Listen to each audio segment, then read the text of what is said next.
Large intestine को large intestine क्यों कहते हैं और लार्ज इंटेस्टाइन का भी लार्जेस्ट पार्ट कौन सा है? लार्ज इंटेस्टाइन का वो कौन सा पार्ट है जो डाइजेशन के लिहाज से वेस्टिजियल है, जिसका कोई रोल नहीं है?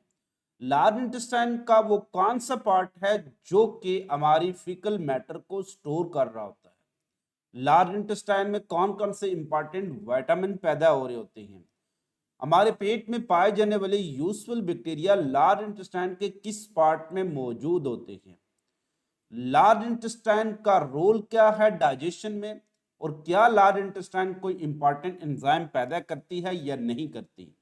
डायरिया कब और क्यों होता है? कॉन्स्टिपेशन कब और क्यों होती है? डेफिकेशन क्या होती है और डेफिकेशन रिफ्लेक्स किसको कहते हैं? डेफिकेशन को कंट्रोल कैसे किया जा सकता है? और जो छोटे बच्चे होते हैं वो अपने जो पाखाना, जिसको हम फुजला भी कहते हैं या पोटी कह रहे होते हैं, वो अपनी कंट्रोल क्यों नहीं कर पाते? उनको पैम्पर की जरूरत क्यों पड़ती है? और यही आदत बुजुर्गों में भी क्यों होती है, वो भी अपना पाखाना कंट्रोल क्यों नहीं कर सकते? ये तमाम सवाल आज के इस वीडियो लेक्चर में डिस्कस होंगे। सो स्टार्ट करते हैं हम। आज का जो हमारा टॉपिक है वो है role of large intestine in digestion. Very important topic है। एमसीक्यूज के लिहाज से इसमें से विटामिन के लिहाज से एमसीक्यूज एंट्री टेस्ट में मस्ट पूछा जाता है। इसके अलावा इसमें बहुत से छोटे छोटे शॉर्ट क्वेश्चन मौजूद हैं। एक्सटेंसिव क्वेश्चन में अगर आ जाए तो आपने इन्हीं हेडिंग को फॉलो करना है, जैसे मैं आपके साथ डिस्कस कर रहा हूं। सबसे पहले हम इंट्रोड्यूस करेंगे introduction to large intestine. It is the last part of alimentary canal. Alimentary canal क्या थी? ये एक लॉन्ग कॉइल ट्यूब थी जो माउथ से लेकर एनस तक रन करती है। इसका जो लास्ट पार्ट है वो क्या कहलाता है? Large intestine.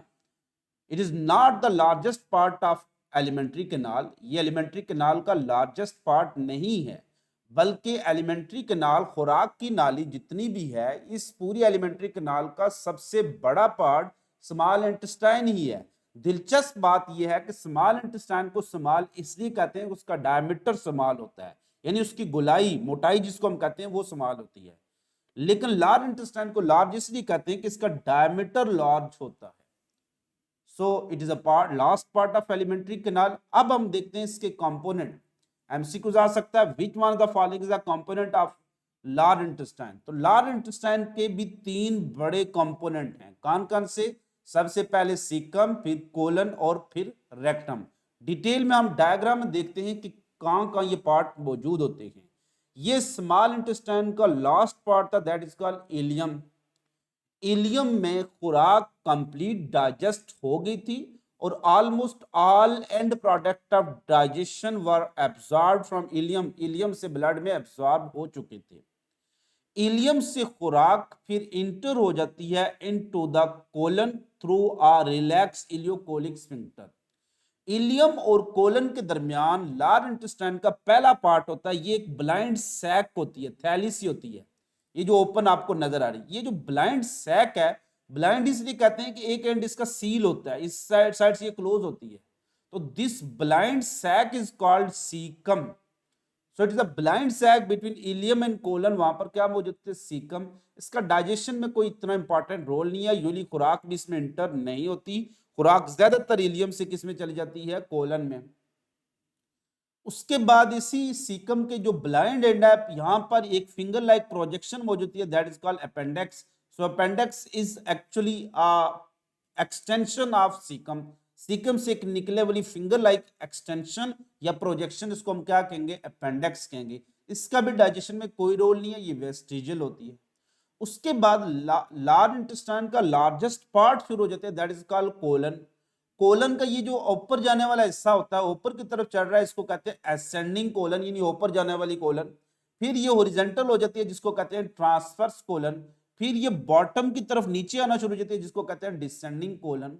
सो कोलन के भी आगे तीन पार्ट हैं, असेंडिंग, ट्रांसवर्स, डिसेंडिंग। ये जो इसमें छोटी सी प्रोजेक्शन होती है, that is called sigmoid colon. जहां से ये छोटी सी कर्वेचर है, that is called sigmoid colon. इसके अलावा ये जो राइट साइड पर एक आपको ये प्रोजेक्शन नजर आ रही है, इसको कहते हैं राइट कोलिक फ्लेक्सर। इसी तरह से लेफ्ट कोलिक फ्लेक्सर होता है और सिग्माइड कोलन। ये लार्ज इंटेस्टाइन का लार्जेस्ट पार्ट है और इसके ये 3 बड़े कंपोनेंट होते हैं। फिर आ जाता है एंड पर एक थिक चैम्बर हो जाता है, दैट इज कॉल्ड रेक्टम। ये जो स्टोर करता है जो भी पहाना होता है, जिसको हम फुजला कहते हैं, फीकल मैटर कहते हैं, वो यहाँ पर, यानी हमारी जितनी भी खुराक अब डाइजेस्ट के काबिल नहीं है, इनडाइजेस्टेबल फूड है, वो यहाँ पर कुछ देर के लिए जमा होगी और उसके बाद उसको उसका खरूज हो जाएगा, उसको हम खारिज कर देंगे, दैट इज कॉल्ड डेफिकेशन विया anus. Anus is the opening. अब हम एक एक पार्ट को डिटेल में डिस्कस करने जा रहे हैं। सबसे पहले हम डिस्कस करेंगे सीकम को। यहां पर आप ज्यादा एक क्लियर पिक्चर देख सकते हैं, डायग्राम देख सकते हैं कि इन साइड से आपको ये कैसे नजर आएगी। ये है ileum, that is the last part of small intestine. Ileum से खुराक फिर इंटर जाती है, ये वो इलियोकोलिक स्फिंक्टर है। यहां इलियम से खुराक कोलन में चली जाएगी, इलियम से खुराक किस में चली जाएगी, कोलन। लेकिन ये जो एक ब्लाइंड सैक मौजूद है, that blind sac present between ileum और उसके बाद क्या, colon, that is called as caecum. तो सीकम क्या होती है, ब्लाइंड सैक, एक थैली सी है, देखिए ना इस तरह से थैलीनुमा स्ट्रक्चर है, एक साइड से चूंकि क्लोज है इसलिए इसको कहते हैं ब्लाइंड सैक, दूसरी साइड पर ये ओपन होती है, किसमें, कोलन में एंटर होती है। तो caecum open into the colon. ये किसके दरमियान है, इलियम और कोलन के दरमियान है। It blind sac present between ileum and colon is called caecum.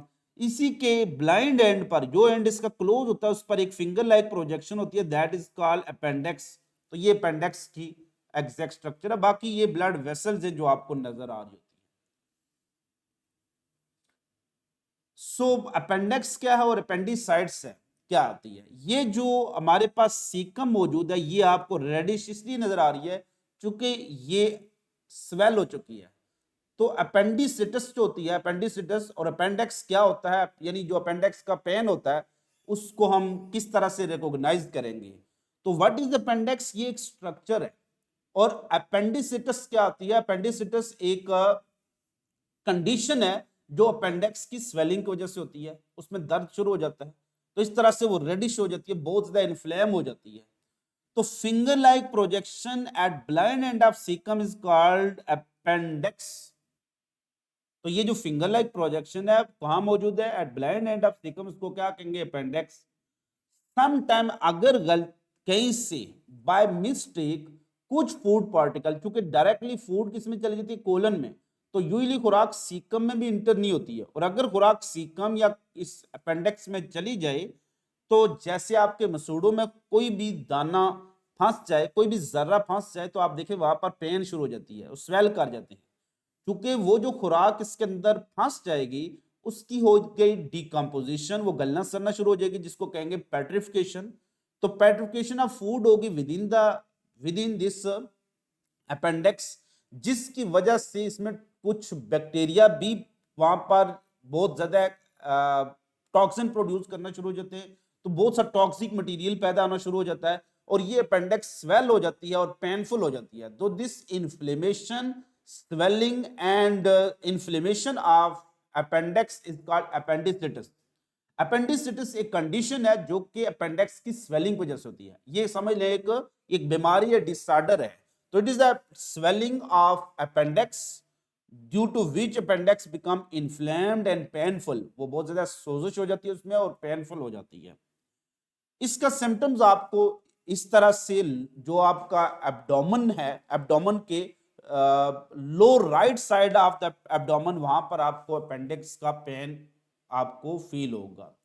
अगर ये बहुत ज्यादा सीवियर हो जाए तो बाज़ औक़ात ये खुद ठीक हो जाती है और डॉक्टर को जरूर दिखाना चाहिए अगर ये कंडीशन हो जाए, क्योंकि अगर आप घर बैठे हुए और इसमें सीवियर इसमें स्वेलिंग होगी तो ये बाज़ औक़ात इसकी ब्रेकडाउन हो जाती है, फट जाती है, और इसमें जितना भी टॉक्सिक मटेरियल पैदा होता है वो आपकी पूरी इंटेस्टाइन को टॉक्सिक करेगा और आपकी डेथ हो सकती है। इसलिए फौरन आपने डॉक्टर के पास, डॉक्टर से रजू करना है जब भी आपको अपेंडिक्स का पेन शुरू हो जाए, क्योंकि बाज़ औक़ात इसको फिर सर्जिकली रिमूव करना जरूरी होता है, अदरवाइज ये आपकी पूरी poisoning of your internal organ करेगी और आपकी डेथ हो सकती है। नेक्स्ट आ जाते हैं कोलन की तरफ। तो colon is the largest part of large intestine. तो लार्ज इंटेस्टाइन का जो लार्जेस्ट पार्ट है इसको क्या कहते हैं, colon, it is present between, इसके पहले सीकम है और उसके बाद क्या है, रेक्टम है।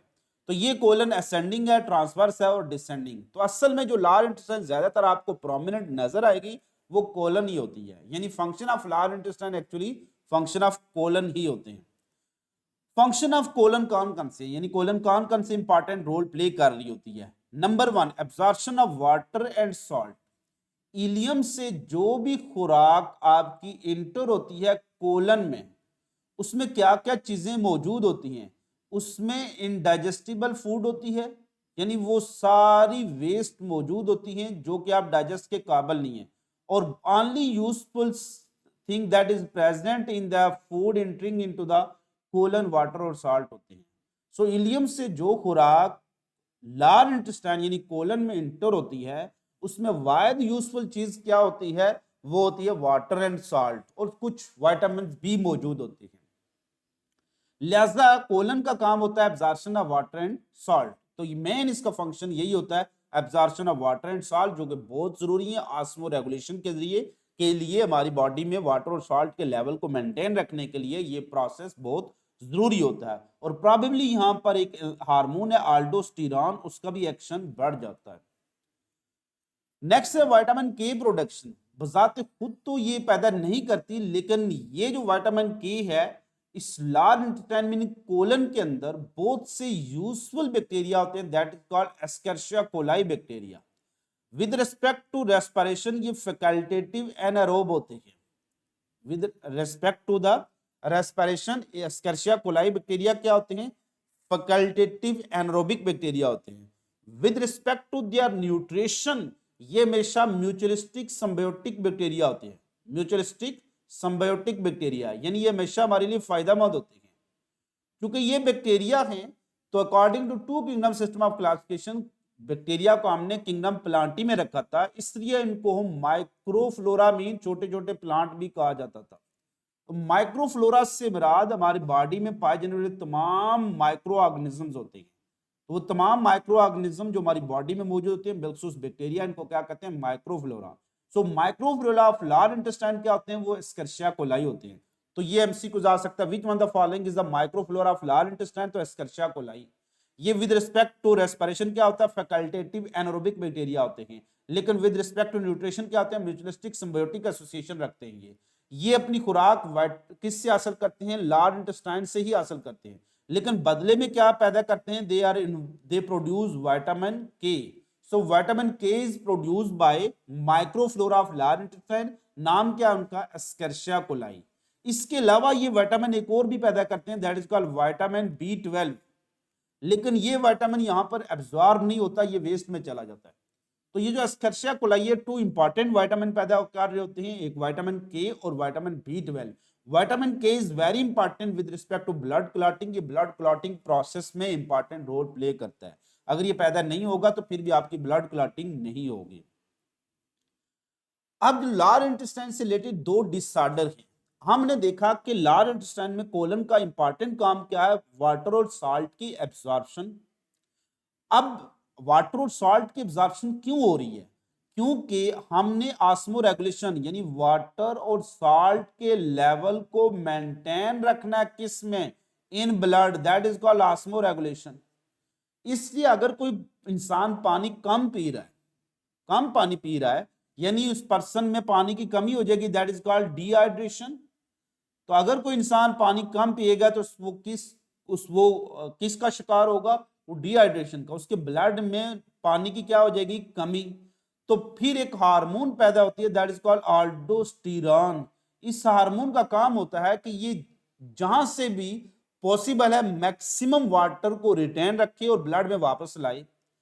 तो अब क्या होगा कि वाटर और साल्ट कहां मौजूद है, लार्ज इंटेस्टाइन में। ये हमारे फुजले के रास्ते खारिज हो सकते थे, तो ये aldosterone maximum to much absorption of water and salt करवाती है फ्रॉम लार्ज इंटेस्टाइन। इसकी वजह से जो स्टूल यानी फुजला होता है, पाखाना जिसको कहते हैं, बड़ा पेशाब जिसको कह रहे होते हैं, stool become too much hard, बहुत ज्यादा सख्त हो जाता है। बहुत इस तरह से वो सॉलिड यानी रॉक्स, चट्टानों की तरह बन सकता है, बहुत सख्त बन जाता है। ये जो होती है, this process is called constipation. तो इफ देयर इज डिहाइड्रेशन, तो too much absorption of water and salt take place from large intestine, stool become too much hard and difficult to defecate, फिर इसकी डेफिकेशन यानी इसको खारिज करना भी मुश्किल हो जाएगा। अब ये जो इसकी रीजन क्या, कॉन्स्टिपेशन की कॉज क्या है, डिहाइड्रेशन, और constipation may lead two piles, इसकी वजह से पाइल भी हो जाती है। अब ये जो इसके इलाज क्या होता है, लेक्सेटिव यूज करते हैं, यानी बहुत से सॉफ्टनर यूज करते हैं, फूड सॉफ्टनर ऐसे इस्तेमाल करते हैं जैसे स्पोल वगैरह, छिलका वगैरह इस्तेमाल करते हैं, और प्लांट फाइबर का इस्तेमाल ज्यादा कर रहे होते हैं। अब अगर किसी भी पर्सन में इन्फेक्शन हो जाए, यानी इन्फेक्शन ऑफ लार्ज इंटेस्टाइन हो जाए, इसके अलावा किसी पर्सन में स्ट्रेस को वो फेस कर रहा है, स्ट्रेस की वजह से उसका एक्टिव हो जाता है sympathetic nervous system. Sympathetic nervous system, sympathetic nervous system digestion को ब्लॉक करवा देता है, और डाइजेशन से रिलेटेड तमाम प्रोसेस को ब्लॉक करवा देगा। तो जैसे स्ट्रेस होगी, इन्फेक्शन होगी, तो इन दोनों के नतीजे में या बात का इमोशनल डिस्टर्बेंस, ये भी क्या करेगी, इमोशनल डिस्टर्बेंस भी स्ट्रेस क्रिएट करेगी, और सिंपैथिक नर्वस सिस्टम क्या होगा, एक्टिव हो जाएगा। सिंपैथिक नर्वस सिस्टम जाकर किसको ब्लॉक कर देता है, डाइजेशन को, लिहाजा डाइजेस्टिव सिस्टम अपना काम रोक देगा, so no absorption of water and salt take place.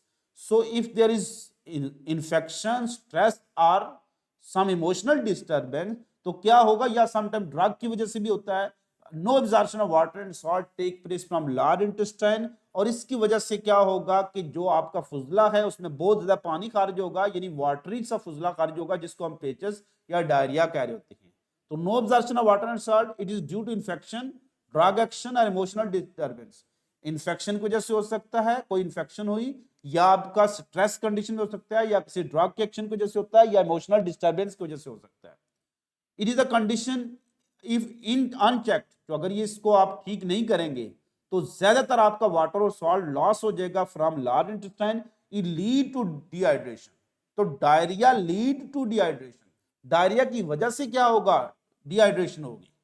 और अगर किसी पर्सन में dehydration is a cause of constipation, but dehydration is outcome of diarrhoea, very important concept है, एमसीक्यू बन सकता है कि dash is cause of constipation and outcome of diarrhea। तो डिहाइड्रेशन किसकी काज है, कॉन्स्टिपेशन की, डिहाइड्रेशन की वजह से क्या होगी, कॉन्स्टिपेशन, लेकिन ये आउटकम यानी रिजल्ट किसका बन गया, डायरिया, डायरिया की वजह से क्या बनेगी, होगी, डिहाइड्रेशन होगी। सो इस वजह से हम फिर इस्तेमाल करते हैं ORS, ओरल रिहाइड्रेशन सॉल्ट। तो इसमें हम इसमें बहुत से सॉल्ट होते हैं, ये सोल्यूशन बनाकर हम इनटेक करते हैं। अगर फिर भी कंडीशन प्रिवेल करती है तो ड्रिप की सूरत में आपको यही जो पानी है वो दिया जाता है, चूंकि ब्लड में पानी की कमी में डेथ हो सकती है। Rectum is the last part of large intestine. तो ये last part of large intestine है, वेयर फीकल यानी फुजला आर टेम्पोरली स्टोर्ड, आरजी तौर पर इसमें स्टोर होता है, and rejected through NS eight interval. फिर वक्फे के बाद जब इंसान चाहेगा तो ये एनएस के थ्रू पाखाने की सूरत में ये खारिज हो जाता है। डेफिकेशन किसको कहेंगे, तो यहां पर आप एनिमेशन में देख भी सकते हैं कि ये जो हम पाखाना जिसको बड़ा पेशाब कहते हैं, इसी को हम डेफिकेशन कहते हैं। यानी बड़े पेशाब में हम क्या करते हैं, हमारे डाइजेस्टिव वेस्ट को हम रिमूव कर रहे होते हैं, इसको इजेक्शन भी कह सकते हैं। तो रिमूवल ऑफ डाइजेस्टिव वेट और फीकल मैटर और स्टूल, स्टूल भी इसी फुजले को कहते हैं, पाखाने को कहते हैं, इसको फीकल मैटर या फेसिस भी कहते हैं, इसको डाइजेस्टिव वेस्ट भी कहते हैं। तो removal of digestive waste, faecal matter और स्टूल इज कॉल्ड डेफिकेशन, या इसको इजेक्शन भी कह सकते हैं। लेकिन removal of excretory waste is called excretion या यूरिनेशन। छोटे पेशाब को हम एक्सक्रीशन कहेंगे, जबकि बड़े पेशाब को हम डेफिकेशन कहेंगे। ये जो डेफिकेशन है यानी पाखाना खारिज करने के प्रोसेस को कहते हैं defecation. It is controlled by anal sphincter. Anus के ऊपर स्फिंक्टर होते हैं जो हम ऑलरेडी भी डिस्कस कर चुके हैं। स्फिंक्टर होते हैं, तो anus is sphincted but anus is surrounded by two sphincter. Anus के पास दो स्फिंक्टर्स होते हैं, एक रिंग ऑफ सर्कुलर मसल होते हैं। इंटरनल होता है जो स्मूथ होता है ताकि स्मूथ फ्लो ऑफ जो डाइजेस्टिव वेस्ट हो, और आउटर स्ट्रिप्ड मसल यानी स्केलेटल मसल होते हैं जो हमारे वॉलंटरी कंट्रोल होते हैं। इसकी मदद से हम एनएस को दबा लेते हैं और बंद कर देते हैं ताकि पाखाना निकल ना जाए। जब हम चाहेंगे कि डेफिकेशन हो तो हम इसको रिलैक्स करेंगे तो ये एनस ओपन होगा तो पाखाना खारिज हो जाएगा। जब भी रेक्टम फील हो जाता है, ये जो रेक्टम है, ये रेक्टम यानी लार्ज इंटेस्टाइन का लार्ज पार्ट, ये क्या करता है, ये स्टोर करता है इनडाइजेस्टिबल फूड को। सो हमारी पूरी एलिमेंट्री कैनाल में स्टोरेज दो काम कर रहे हैं। स्टोरेज ऑफ डाइजेस्टिबल फूड यानी वो फूड जो डाइजेस्ट हो सकती है वो करता है स्टोमिक, और स्टोरेज ऑफ इनडाइजेस्टिबल फूड कौन करता है, रेक्टम करती है। जब भी रेक्टम फिल हो जाएगा पाखाने के साथ तो फिर क्या होगा, कुछ यहां पर नर्व्स वो एक्टिव होंगी, मैसेज ब्रेन को जाएगा और ब्रेन से एक मैसेज आएगा, एक पैगाम आएगा, किसके लिए, ताकि डेफिकेशन करने के लिए, फुजले को खारिज करने के लिए पैगाम आएगा। This urge to defecate is called defecation reflex. ये जो स्टिमुलस आता है ब्रेन से कि आप डेफिकेशन करो, यानी आप कहते हो ना मुझे मे आई गो टू वॉशरूम, तो ये जो आपको कैसे पता चला, आपको ब्रेन से मैसेज आया कि आपको पाखाना आ रहा है। तो जिस अर्ज टू डेफिकेट, ये जो अर्ज आप में पैदा हो रही है to defecate is called defecation reflex. Reflex is something that is involuntary, ये आपके कंट्रोल में नहीं है। ये ऑटोमेटिकली जब भी आपका रेक्टम फिल हो जाएगा तो ब्रेन से खुद पैगाम आएगा। तो this involuntary stimulus for the defecation is called defecation reflex. अब ये मेरी मर्जी है कि मैं डेफिकेशन करूं या ना करूं, ये तो मेरी मर्जी के ताबे है ना। जो ब्रेन से पैगाम हो रहा है वो मेरी मर्जी के ताबे नहीं है। तो मैं इस डेफिकेशन रिफ्लेक्स को थोड़ी देर के लिए रोक सकता हूं। ये बिल्कुल ऐसे ही है जैसे आपसे स्टूडेंट कहे कि sir may I go to washroom, तो टीचर के नो, यानी ये टीचर की मर्जी है कि उसको जाने दे या ना दे। ज्यादातर तो जाने देना चाहिए, चूंकि एक ऐसा काम है जो कि हर सूरत में करना ही है। सो अंडर नॉर्मल कंडीशन ये आप कुछ देर के लिए, अगर टीचर बहुत सख्त है तो उसने कहना है नहीं अभी आपने नहीं जाना, तो आप फौरन वहां तो नहीं डेफिकेट कर दोगे ना। तो फिर कुछ देर के लिए आप उस जो डेफिकेशन रिफ्लेक्स ब्रेन से आ रही है पाखाना खारिज करने के लिए, उसको आप रोकेंगे। इसको कहते हैं इनहिबिशन ऑफ डेफिकेशन रिफ्लेक्स। तो under normal condition the rectum is filled up with faecal matter, it give rise to defecation reflex. जब भी रेक्टम फिल होगा पाखाने से तो वो ब्रेन से आएंगे defecation reflex. This reflex can B, ये रिफ्लेक्स तो पैदा हुई इनवॉलंटरी, आपकी मर्जी के ताबे पैदा नहीं हुई, लेकिन आप इनको कॉन्शियसली यानी वॉलंटरी कंट्रोल कर सकते हो, इनहिबिट कर सकते हो, रोक सकते हो कि नहीं अभी हमने डेफिकेशन नहीं करनी। तो ये कौन कर सकते हैं, ये इसको इनहिबिट कर सकते हैं तमाम इंडिविजुअल अदर देन इन्फेंट या ओल्ड पर्सन। जो छोटे बच्चे होते हैं ना, पैम्पर इनको क्यों पहनते हैं, एक्चुअली जब भी उनका रेक्टम फिल होगा तो ब्रेन से डेफिकेशन रिफ्लेक्स आएंगी और खुद एनल स्फिंक्टर ओपन हो जाएगा और वो पोटी कर देंगे, वो कंट्रोल नहीं कर पाएंगे। यानी इन्फेंट जो होते हैं, नौमलूद बच्चे या नए नए बच्चे जो अभी पैदा होते हैं, कुछ सालों तक वो अपनी डेफिकेशन को कंट्रोल नहीं कर सकते। वो आस्ता आस्ता से सीखते हैं कि किस तरह से, gradually they learn how to bring this replication under control. यानी वो फिर सीखेंगे कैसे हमने अपने एनल स्फिंक्टर को क्लोज कर देना है और पोटी नहीं करनी वरना मामा मारेगी। तो इसलिए छोटे बच्चों को आपने डांटना नहीं है, ये जो इसको आस्ता आस्ता से समझाना है कि आपने रोकना है, इसको रोकना है।